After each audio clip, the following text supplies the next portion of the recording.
Happy day. Welcome to stock insights. நம்ம சேனல்ல daily stock நியூஸோட updates தான் பார்த்துட்டு வரோம். இன்னைக்கு நவம்பர் 6 என்னென்ன இம்பார்ட்டன்ட் நியூஸ் வந்திருக்குன்னு பார்க்கலாம். இண்டிகோ எஸ்டர்டே Q2 ரிசல்ட் கொடுத்துருக்காங்க. ரெவன்யூ ஃப்ரம் ஆப்ரேஷன் பார்த்தீங்கன்னா 9.3% இயர் ஆன் இயர் பேசிஸ்ல இன்க்ரீஸ் ஆயிருக்கு. இது போன வருஷம் Q2, இது இப்போ கொடுத்துருக்க Q2 ரிசல்ட். நெட் லாஸ் சொல்லியிருக்காங்க, அதுவும் லாஸ் இன்க்ரீஸ் ஆயிருக்கு. போன வருஷம் Q2ல பார்த்தீங்கன்னா 986.7 crore கொடுத்துருக்காங்க, இப்போ 2582 crore லாஸ் சொல்லியிருக்காங்க. லாஸ் இன்க்ரீஸ் தான் ஆயிருக்கு. டோட்டல் எக்ஸ்பென்சஸும் 18.3% இயர் ஆன் இயர் பேசிஸ்ல இன்க்ரீஸ் ஆயிருக்கு. ஃபாரின் எக்ஸ்சேஞ்ச்லயும் லாஸ் பண்ணியிருக்காங்க, 12 டைம்ஸ் இன்க்ரீஸ் ஆயிருக்கு. அந்த லாஸ் 240 crore-லேருந்து 2892 crore இன்க்ரீஸ் ஆயிருக்கு. இண்டிகோ இன்னைக்கு க்ளோஸ் ஆகிறப்ப ஃபிளாட்டா 0.83% கிரீன்ல க்ளோஸ் ஆயிருக்கு. ஓக்லா இந்தியா இன்னைக்கு லிஸ்ட் ஆயிருக்கு. நேஷனல் ஸ்டாக் எக்ஸ்சேஞ்சில் IPO ப்ரைஸ் பேண்ட் பார்த்தீங்கன்னா 695 to 730. ஸோ அப்பர் ப்ரைஸ் பேண்டான 730-லேருந்து 750.10 per ஷேர்னு லிஸ்ட் ஆயிருக்கு. என்ன ப்ரீமியம் பார்த்தீங்கன்னா 2.75% ப்ரீமியம்ல லிஸ்ட் ஆயிருக்கு. BSEல 751.50 per ஷேர்னு லிஸ்ட் ஆயிருக்கு. என்ன ப்ரீமியம்னா 2.95%ல லிஸ்ட் ஆயிருக்கு. 10% 9% காமிச்சிட்டு இருந்தது. லிஸ்ட் ஆகும்போது நியர் டு 3% தான் லிஸ்ட் ஆயிருக்கு. க்ளோஸ் ஆகுறப்ப டவுன் ஆயிருக்கு, மைனஸ், அதாவது ரெட்ல க்ளோஸ் ஆயிருக்கு. 2.23% ரெட்ல க்ளோஸ் ஆயிருக்கு. பேடிஎம்மோட ஷேர் பிரைஸ் இன்னைக்கு 4% வரைக்கும் நான் பார்க்கும்போது இன்க்ரீஸ் ஆயிருந்தது. ஆனால் அவங்க Q2 ப்ராஃபிட் பார்த்தீங்கன்னா லாஸ்ல தான் கொடுத்துருந்தாங்க. பட் ஆனாலும் 3 ரீசன் சொல்லியிருக்காங்க இன்க்ரீஸ் ஆகிறதுக்கு. என்ன ரீசன் பார்த்தீங்கன்னா, MSCI இண்டெக்ஸ்ல பேடிஎம்மோட ஷேர் வந்து இன்க்ளூட் ஆக போகுதுன்னு சொல்லியிருக்காங்க. ஸோ அதனால பையிங் இன்க்ரீஸ் ஆகப்படும் எதிர்பார்க்கப்படுது. சிட்டி பாசிட்டிவ் ரேட்டிங் கொடுத்துருக்காங்க, டார்கெட் 1500 per ஷேர்னு சொல்லியிருக்காங்க. அது மட்டும் இல்லாமல் லாங் டேர்ம்ல சென்டிமெண்ட், இன்வெஸ்டர் சென்டிமெண்ட் வந்து இன்க்ரீஸ் ஆயிருக்கு. So instead of weak Q2 result கொடுத்துருந்தாலும் லாங் டேர்ம்ல இந்த கம்பெனி நல்லா இம்ப்ரூவ் ஆகும்னு நினைக்கிறதா சொல்லியிருக்காங்க. டெலிவரியோட ஷேர் பிரைஸ் இன்னைக்கு 8.5% வரைக்கும் இன்க்ரீஸ் கம்மி ஆயிருக்கு. என்ன ரீசன் பார்த்தீங்கன்னா, கம்பெனி 50.38 crore லாஸ் சொல்லியிருக்காங்க இந்த Q2ல. மெயினாக என்ன ரீசன் சொல்லியிருக்காங்கன்னா, இந்த லாஸ்க்கு அவங்களோட காஸ்ட் இன்க்ரீஸ் ஆனது தான் சொல்லியிருக்காங்க. ஸோ ரெவன்யூ இன்க்ரீஸ் ஆயிருந்தாலும் ப்ராஃபிட் வந்து கம்மியாக தான் இருக்கு. அது மட்டும் இல்லாமல் நியூ CFO அப்பாயின்மெண்ட் பண்ண போறதா சொல்லியிருக்காங்க. விவேக் பபாரின்றவங்கள அப்பாயின்மெண்ட் பண்ண போறதா சொல்லியிருக்காங்க. ஸோ இவங்க வந்து ஜனவரி 2026லேருந்து இந்த பதவியை ஏற்றுப்பாங்கன்னு சொல்லியிருக்காங்க. இப்போ இருக்கிறது அமித் அகர்வால்.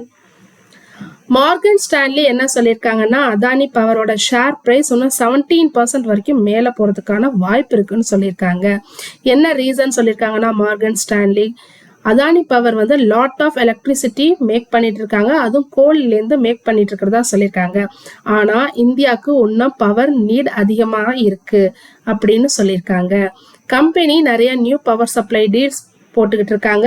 ப்ராஃபிட்டும் இன்க்ரீஸ் ஆயிருக்கு. நெக்ஸ்ட் ஃபியூ இயர்ஸ்ல இன்னும் இன்க்ரீஸ் ஆகப்படும் சொல்லியிருக்காங்க. கம்பெனி கிட்ட நிறைய ஸ்ட்ராங் மணி இருக்கு. அது மட்டும் இல்லாமல் டெப்டும் கம்மியா இருக்குன்னு சொல்லியிருக்காங்க. அதனாலதான் மார்கன் ஸ்டான்லி அதானி பவருக்கு 17% இன்னும் மேல போறதுக்கான வாய்ப்பு இருக்குன்னு சொல்லியிருக்காங்க. தேவியானி இன்டர்நேஷனல் Q2 ரிசல்ட் கொடுத்துருக்காங்க. ரெவன்யூ பார்த்தீங்கன்னா 12.7% இன்க்ரீஸ் ஆயிருக்கு. இது போன வருஷம் Q2, இது இப்போ கொடுத்துருக்க ரிசல்ட் 1222 crore-லேருந்து 1376.7 crore இன்க்ரீஸ் ஆயிருக்கு.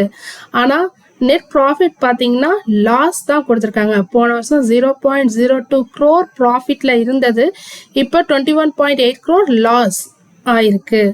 எபிடாவும் லாஸ் ஆயிருக்கு, 1.8% லாஸ் ஆயிருக்கு. 195.5 crore-லேருந்து 192 crore கம்மியாயிருக்கு. எபிடா மார்ஜின் பார்த்தீங்கன்னா 16%-லேருந்து 14% கம்மியாயிருக்கு.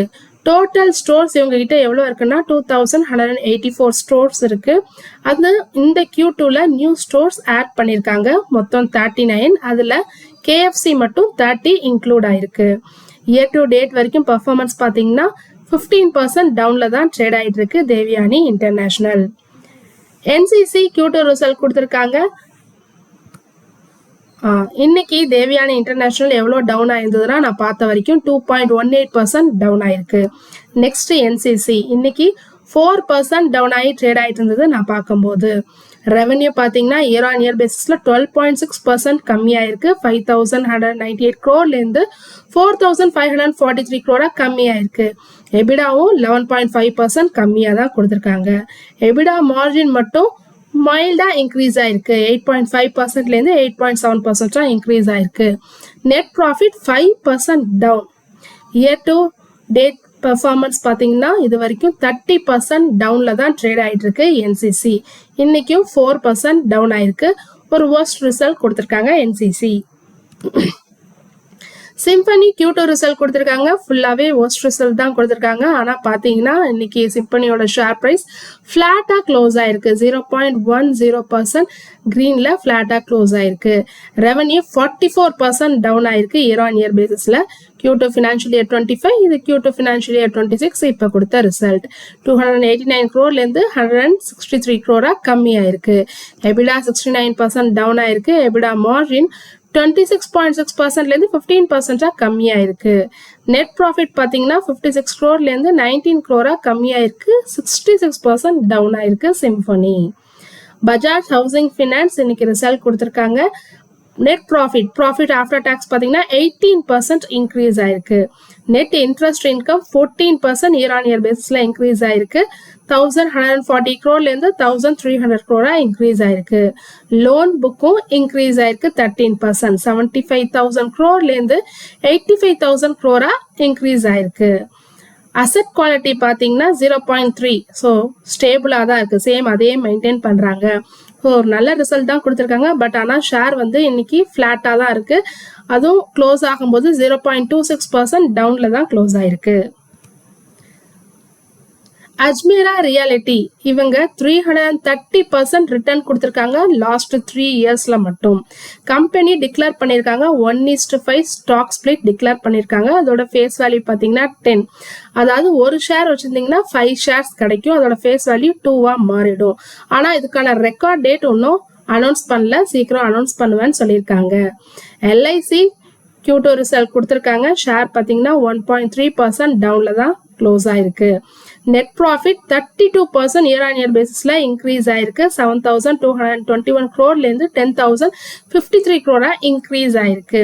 எல்ஐசி ஆஃப்டர் மார்க்கெட்டில் தான் ரிசல்ட் கொடுத்துருக்காங்க. நெட் ப்ரீமியம் பார்த்தீங்கன்னா 5.5% இன்க்ரீஸ் ஆயிருக்கு. 1.19 lakh crore-லேருந்து 2.26 lakh crore இன்க்ரீஸ் ஆயிருக்கு. சால்வன்சி ரேஷியோ இம்ப்ரூவ் ஆயிருக்கு. போன வருஷம் 1.98, இப்போ 2.13 கொடுத்துருக்காங்க.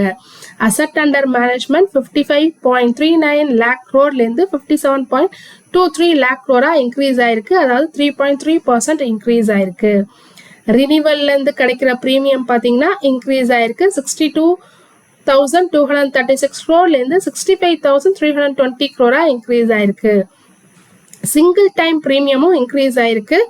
46,997 crore-லேருந்து 50,882 crore இன்க்ரீஸ் ஆயிருக்கு. ஸோ நியூ பிஸ்னஸோட வேல்யூவும் 12.3% இயர் ஆன் இயர் பேசிஸில் இன்க்ரீஸ் ஆயிருக்கிறதா சொல்லியிருக்காங்க.